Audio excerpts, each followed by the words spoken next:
Hi, everybody. Welcome to the Hidden Gems podcast. This is the show where we like to dig deeper into streaming services and give you the hidden gems that you should be able to enjoy on that service. And this is a lot of fun. And today, I am not only joined by my co-host, but I'm joined by my birthday co-host. This is so exciting. Ryan, happy birthday. Thank you, Rachel. Thank you. This episode is going to be going up on May 14th, which is my 24th birthday. I'm 24 years old. Fit me for the old rocking chair with next to old Moe's. Am I right? No, quite seriously though. I'm actually as I'm about to turn 24. I guess I am 24 now, depending on whenever you all are watching it.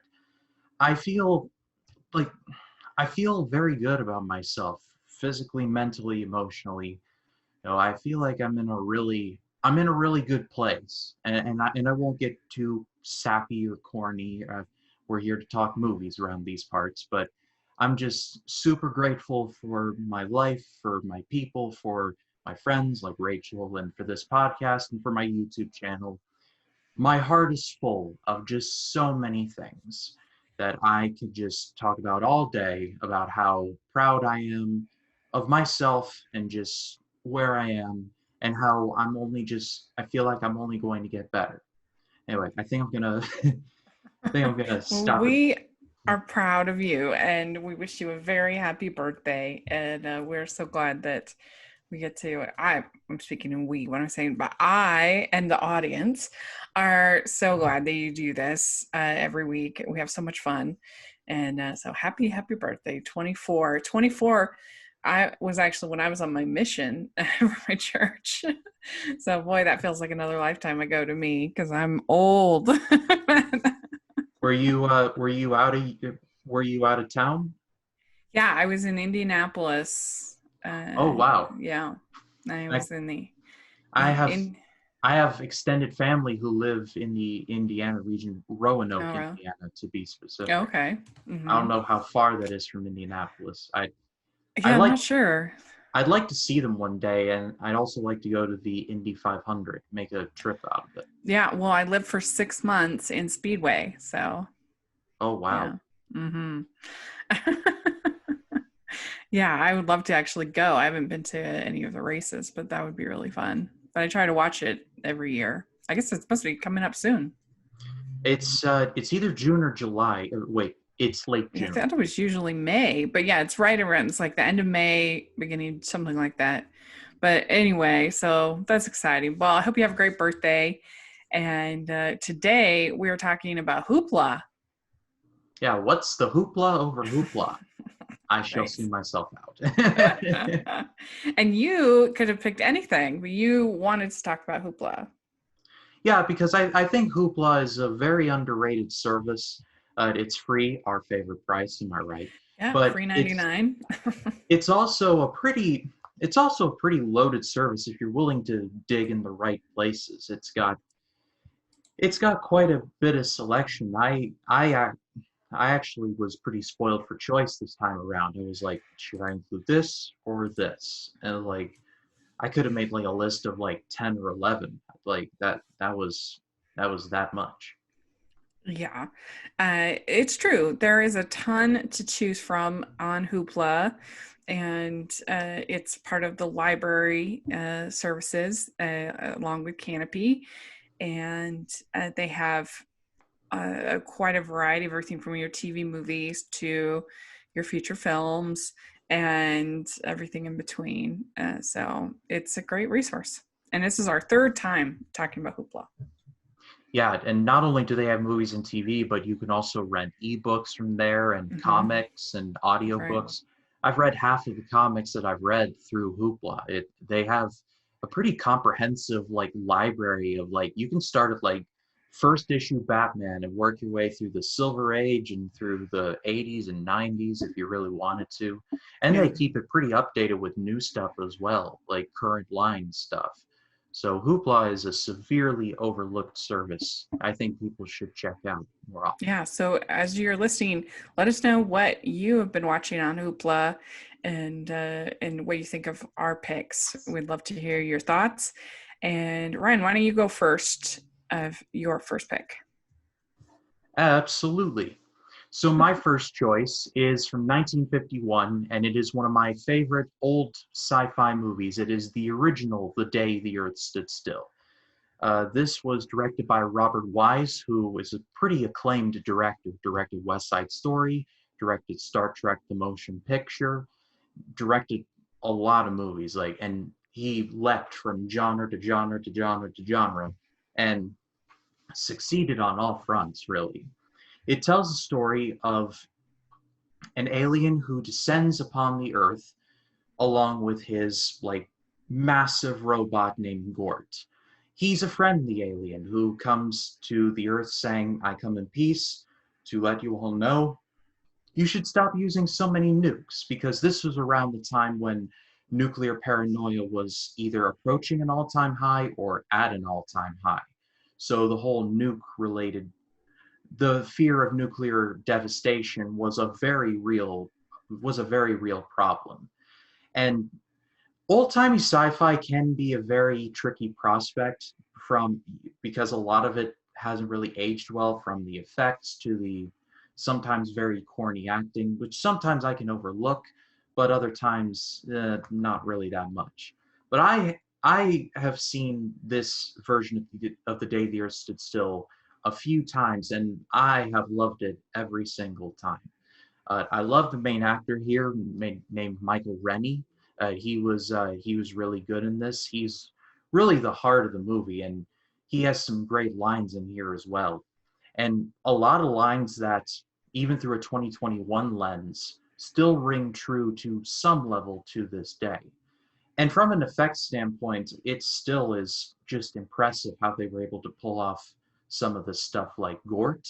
Like, looking at Gort nowadays is like, oh, come on, that's just a dude in a suit. But I would have loved to have been a fly on the wall in the theater when they see this big robot walk out with just this big laser eye who parts and goes, "Doo," and then just vaporizes these soldiers' guns away. It's scary stuff. Mm. But at the end of the day, this is one of my favorite old timey sci-fi movies, and if you haven't checked it out, I think you should. Yeah, I haven't heard of this one. I mean, I hadn't heard of it. I haven't seen this one. I've heard of it, but I haven't seen it. So it's interesting. It is kind of fun to watch those old sci-fi. They They usually aren't as slow as some of the new sci-fi. Yeah, they did remake it in 2008 with Keanu Reeves, and it was fine, but they tried for a more beat you over the head kind of message with the whole climate change thing, and I have no problem with that. It's just that it's just that this version, the 50s version, is far more subtle, and Michael Rennie does a much better job as this Mm. emissary who is like, "I'm not here to hurt anyone. I'm just trying to steer you in the right direction." Yeah, I feel like they trusted their audience sometimes more with those kinds of messaging back then. They didn't feel a need to explain it out Yeah, like they absolutely. often do now. Well, very good. Okay, well, my first pick is a little movie under the radar movie from last year called Modern Persuasion. And this is the Jane Austen story of persuasion put in a modern setting. And it has Alicia Witt in it, who is well known in the world of Hallmark. She does a Christmas movie every year, and it's usually one of the better Christmas movies. And she has a very famous one called A Very Merry Mix Up. And I really enjoyed this movie. I thought that it did a good job of adapting persuasion to modern times. And not only do you have Alicia Witt in this, but you also have Babe Newirth, who people would recognize from Frasier. But she's really funny and good.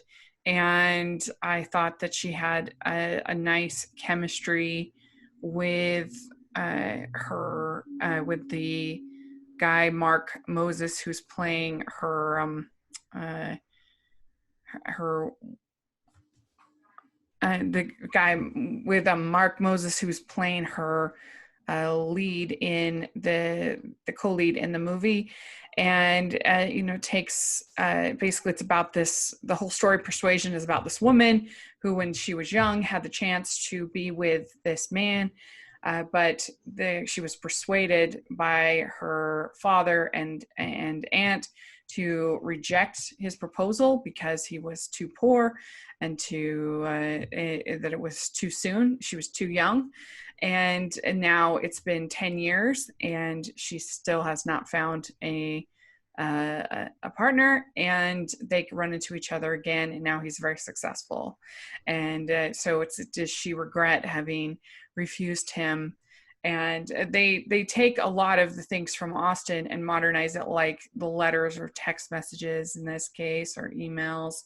And she's working, I forget what her job is, but I think she's like a designer or something like that. Anyway, and I really like Alicia Witt, and I actually got to interview her for this movie, and that was fun.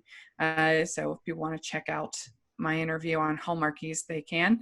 But I liked it. I thought they did a good job, and it's obviously very, very small budget, but I think it was adequate, and I think it's fun. I think there's like a mini quota that you have to fill like every other episode. You got to get like one Jane Austen related movie in here somewhere. Yeah, I do like my Jane Austen. We don't get as much Persuasion, though. Persuasion is one of her books that you don't see as often because it's a little bit slower, and it's about this older woman, and it just doesn't have like the drama quite that Pride and Prejudice has. And so it's fun to see it, and we're actually getting another version of Persuasion next year, which I'm so excited for, with Dakota Johnson in it. And so yeah, I'm hyped about that. Will that be a theater release? Yeah, and I think it's gonna be in Regency era, but I'm not positive on that. But I'm so excited about it. So what do you have next? So my next choice is a movie that I watched quite a bit when it came out, and it's a movie called Hooped. This is one of those movies based on a book that I had actually read the book it was based off of before I watched the movie. This movie is based on the book of the same name, written by Carl Hyson.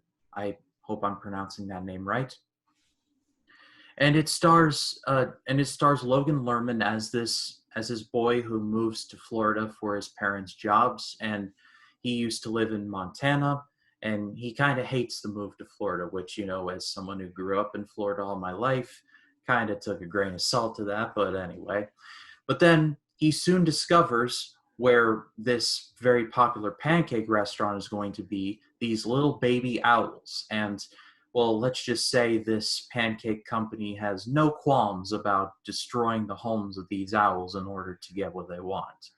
And so Logan Lerman teams up with this brother and sister duo. The sister is played by a pre-MCU and pre-Room Brie Larson, and there's Clark Gregg in here as well, who plays the evil CEO, the bad man of business in Hallmarky speak.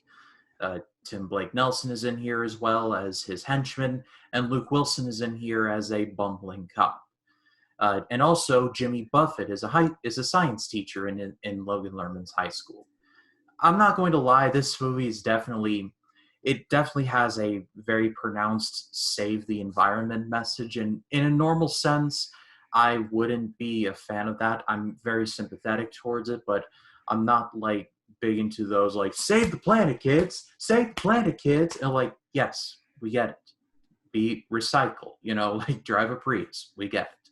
But here, I think it's handled pretty well, and it's coming from a good place, and it also helps that Logan Lerman would go on to become a good actor in his own right. And Brie Larson, I mean, we all know who she is. Won an Oscar, is Captain Marvel, ditto, ditto, etc., etc. Again, like I said, this movie's definitely not nuanced. There's an entire song number from Jimmy Buffett where Logan Lerman and the brother are out to sea and they're fishing, and it's this song of all the beauty of Florida, and it's like Jimmy Buffett doing Jimmy Buffett things. And if you're into that, that's fine and all. But again, I like this movie. I think it's coming from a good place. Its heart is in the right place, if you will. Yeah. Yeah, I've never seen it. So that's one that I remember actually the Ebert and Roper review of it, though, because they were like, never were people more excited about pancakes. I mean, that's a good point. Yeah. Yeah. Yeah, very good. Okay. Well, my next pick is Oklahoma, and this is a 1999 film version of the stage play of Roger and Hammerstein's Oklahoma, and it is from the London West End at the Royal National Theatre, and their revival of the play. And it stars Hugh Jackman as Curly, as our lead character, and one of his early roles. And I love musical theater very much, and I love Roger Hammerstein. And Oklahoma is a really, really interesting, fun show that has just the beautiful songs, but then also goes into some really weird, dark places at times, which is interesting. And I think that it's fun to see this filmed version of the stage play. Anytime I can see a filmed version of a musical, I always love that. It's so fun because I can't see everything live, even though I have seen Oklahoma live. But to be able to see this production was really fun, and be able to see Hugh Jackman as a young man playing Curly. It was great. I have seen this version many times and I love it. I This is actually my favorite version of Oklahoma. I even like it better than the movie, and the movie's really good as well. Yeah. Hugh Jackman played this role for 2 years on London's West End. The next thing he did was Wolverine. Yeah. Never say that this man does not have range, because he has range with a capital R. But He really does. yeah, I love this version. My favorite song number is "Poor Judd is dead, poor Judd Fry is dead." Yeah, And that's such a weird song, but in it's this good. in this particular version, though, Judd gets into it. He's like, "And a candle lights his head," and he's laying in a coffin made of wood, and Hugh Jackman's like, "Wood."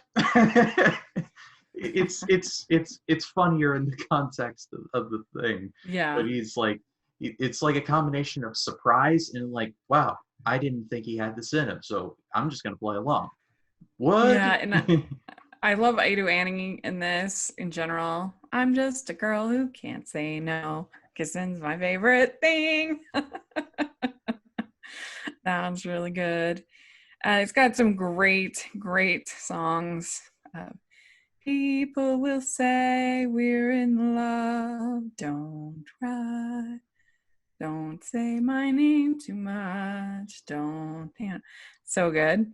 And so, yeah, if you love classic musicals, which I do, then, and that's probably something that comes up almost every episode, is a musical and a period piece from me, an Yeah, animated film.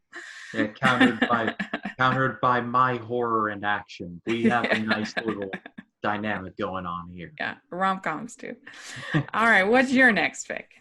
So my next choice is from 2019, and this is from the director of Rachel's super best film of all time that she's ever seen, Your Name. It is Weathering with You.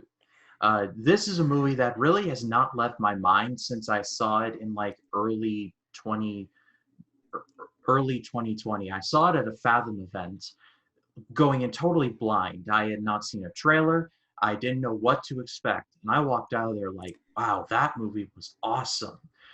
The animation is absolutely stunning. Like I'm Oh, making way unbelievable. I'm making my way through all of the Ghibli movies from my I Finally Watched series, hashtag cheap plug. And so I'm getting used to how like Japanese animation is and how beautiful it is. And I'm just like, which one is better, Japanese or American? Like, don't make me choose. And it's like movies like Weathering with You that just is like there's such detail to this. Like, I've never wanted McDonald's more than I had when I finished watching this movie, because they made a Big Mac look like just the most beautiful thing you have ever seen. Like, props to Mikado Shinkai, he made McDonald's look good. Mm-hmm. Mm-hmm. But not only that, this movie has a fantastic story, and it's honestly, the story's a little complicated, so I won't go too deep into it. At least not going into like a full-fledged review, and we don't have time for that, right? At least not right now. But it's a fantastic story. It's full of heart. It's got some good jokes at times. It can be funny, and it's, I really have to get on my high horse and see Your Name, because Oh my gosh. if that's half as good as Weathering with You, then Mikado Shinkai is sleeper one of the best directors going today. Yeah, he's so amazing. You definitely have to see Your Name. He also has a couple other really good ones, 5 centimeters per second. He has one called Garden of Words. It's really good. And I think that Weathering with You, it was tough because I tried as much as I could to lower my expectations, to not go super, super hyped. But it just was never going to be as good as Your Name for me. And so it was kind of a tall order. I do think the ending is pretty weird. Like what the choices that they make are really selfish, and it's just kind of like I wonder what he was trying to say there. But I think that it is absolutely gorgeous and has some incredible moments and is definitely worth seeing. I own it on special edition Blu-ray because I enjoyed it so much. It's not perfect, but I still think that the romance between the two of them and the just absolutely beautiful animation. He's just obsessed with rain and water. Like so beautiful. Oh my gosh, the rain. I would normally complain, but when something looks as good as the rain in this movie, I'm just like, this is like the best looking rain or the best sounding rain since the Rain song from Led Zeppelin. Yeah. No, it's true. I mean, it looks so good. I think it's the best rain I've ever seen in an animated film. It's really good. Good choice. All right. Okay. Well, so for my next choice, I have a documentary. It's called The Feud, and it is a documentary about the Hatfields and the McCoys, their famous feud. And what was really interesting about this documentary, this was on American Experience, which is a really great series that you should have on your DVR on PBS, where they talk about the American experience and all different things. They have documentaries on everything from modern to old stuff to people to experiences. Like they have like a documentary on the Great Depression or a documentary on the circus. They had a really great one on Ringham and Barnum Bailey on the circus last year. That was really good. They all different people and things. And this one, The Feud, is all about the Hatfields and the McCoys, and which I've always just thought was really interesting, this feud between the two of them. And what they talk a lot about is that basically this feud was kind of used by publishing and by different institutions to portray the people of Appalachia, the hillbillies, as these sort of out of control, dangerous people, and that it actually was really harming to those people and helped kind of keep that whole class kind of down.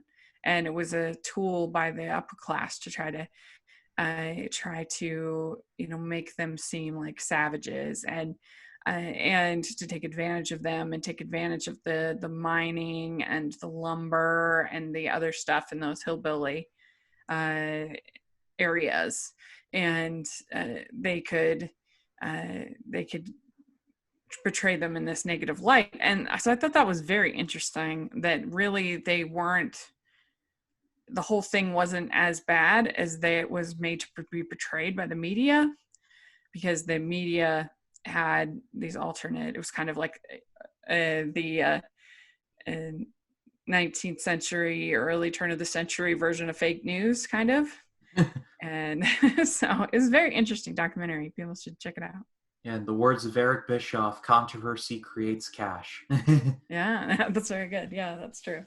Yeah, that So, sounds great. And to anyone who is maybe interested in like a more like narrative based, like Hatfields and McCoy's like series, I guess, I suggest you all check out the Hatfields and McCoy's mini series from the History Channel. There's some people who are not like big fans of the History Channel, thinking they're like, oh, they're just the Hitler Channel, or like they just show World War II stuff.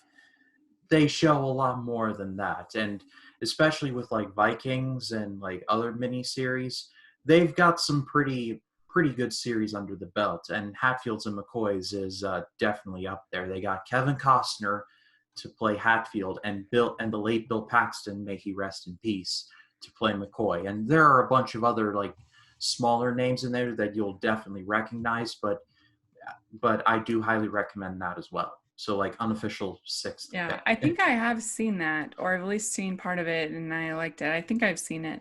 I I just I don't know. It's just this very interesting story to me of how people. I always find like jealousy and envy and that whole kind of thing to be very interesting, and forgiveness and just that element is very interesting of human nature to me. Yeah, What do you?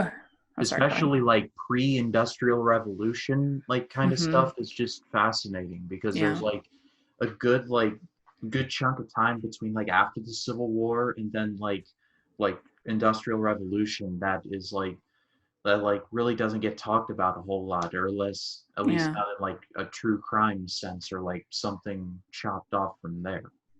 And I just never thought of this story as something that was used to manipulate and to be able to take advantage of these hillbilly people, and that is their way to get to the mining and to the lumber and to the other things, that they could portray these people as ignorant and hateful and all that stuff. I thought that was very interesting. So what do you have next? So my next choice is a documentary series, and this is kind of walking the tightrope of a hidden gem because of the man behind this series, Ken Burns. But I'm going to be recommending The Civil War. If any of you have seen like his other series, like the country music one he did recently, or the baseball one, like then The Civil War is like an absolute must watch. Like this is like the quintessential like Civil War documentary I've ever made, in my opinion. Like it's a complete like warts and all like chronicle of like beginning to end. It's not an easy watch, especially like during the Battle of Antietam and Gettysburg, respectively, because they're like some of the bloodiest battles in American history. And wow, some of the photos are not easy to look at, that's for sure. But I think that the Civil War is definitely something that should be studied and analyzed because you know what they say about history, those who don't remember it are doomed to repeat it. And so I think it's definitely a period of time that we should remember and say we should never do that again. And Ken Burns is just a master, like he's a master worker. Like he is like top of his game in terms of documentaries, like Civil War, country music, baseball, Jackie Robinson, Brooklyn Bridge, national parks, Vietnam War, the Great War. Just I could go on and on. Like he's the goat of documentaries. So check out the Civil Yeah. War. I love Ken Burns. He does come at it from like a very liberal perspective, but I think that he still manages to be pretty fair. And I love the Civil War. This movie, this docu-series, it was the first one that I saw from him, and it definitely made a big impact on me when I was younger. And I think that all of the experts that they have are really great in it, and particularly Shelby Foote is very memorable, giving the southern perspective, and he's great. And I love the music actually in it as well. There's a song called Ashikin's Farewell that they play as they're reading Sarah's letter, and it is so beautiful. And I highly recommend Civil War. It's great, and I do love any Ken Burns documentary. He's really good. Yeah, very good pick. All right, well, this is a hard left, as you like to say. We have next is a sequel to a Jane Austen adaptation. Oh, you don't say there, Chief. Yeah. So there's Bridget Jones's Diary, which is brilliant, based on Pride and Prejudice, of course, and I love it. But then there's Bridget Jones's Diary 2, which is terrible, and I don't like it at all. And so then they came out with Bridget Jones's Baby, and it's not as good as the first one, but I still really enjoyed it, and I think it's a little underrated. That people were a little tough on it. But basically, Bridget is works in the newsroom, and there's this one lady who is the head anchor.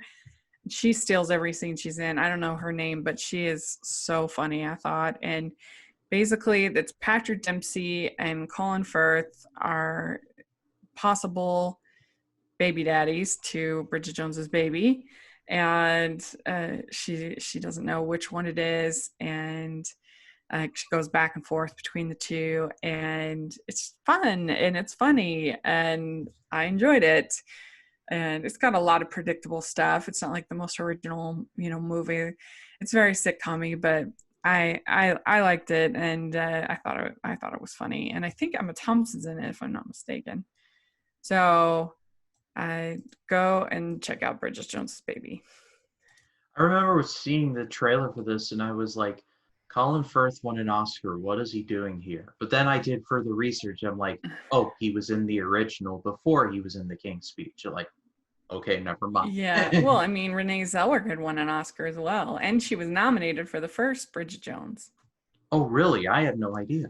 Yeah, she was a rare comedic nomination, but she was. And Emma Thompson's also an Oscar winner. She's in this, so it's got all kinds of of uh, awards cred. But it's so much better than The Edge of Reason, in my opinion.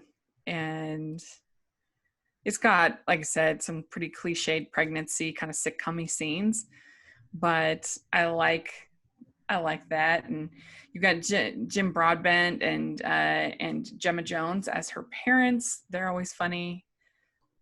I enjoyed it, so people should check it out. Can't go wrong with Jim Broadbent as your dad. That's right. So what's your next pick?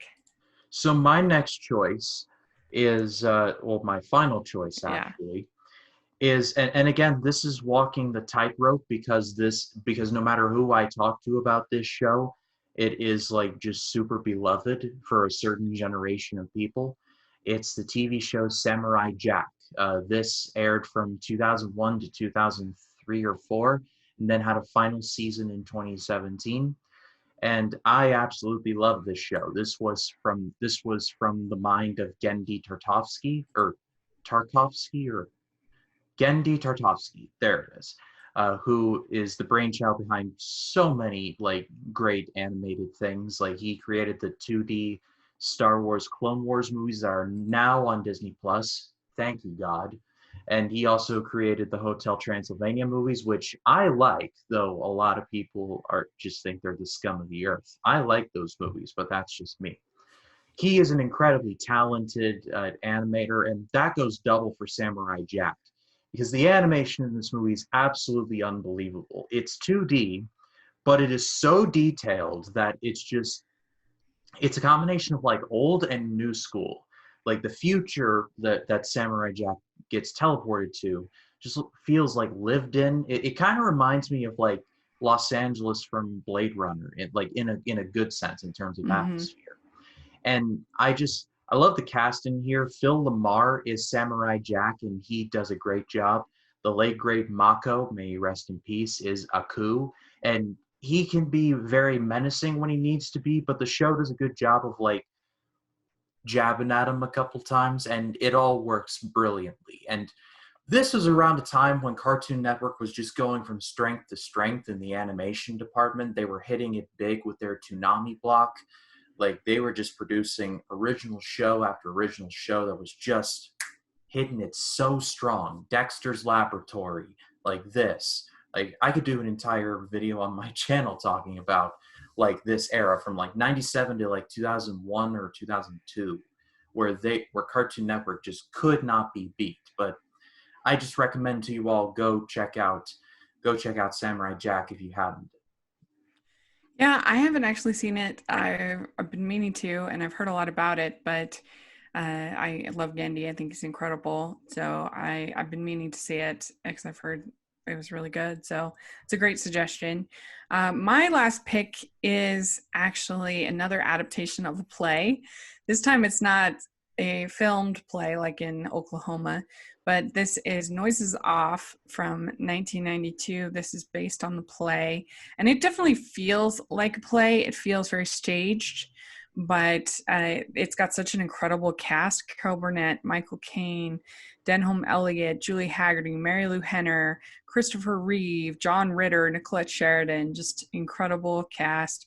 And basically it's about this kind of behind the scenes of this acting troupe, and they are preparing this show, and you have, I don't know how to explain, but like characters just coming in and out and in and out, and the you have the um, that she's kind of the diva is sort of Carol Burnett, and then you have kind of the John Ritter is kind of manic and insane, and then you have the Christopher Reeve is playing like kind of the heartthrob, the pretty boy, and they're all just Nicolette Sheridan's kind of the ditz, and they're just great and funny, and it it it's, I mean, and Mary Lou Henner is great in it, of course.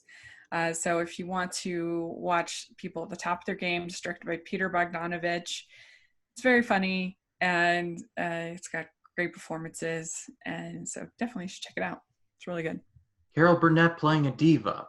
Give me a second to absorb the shock of this announcement.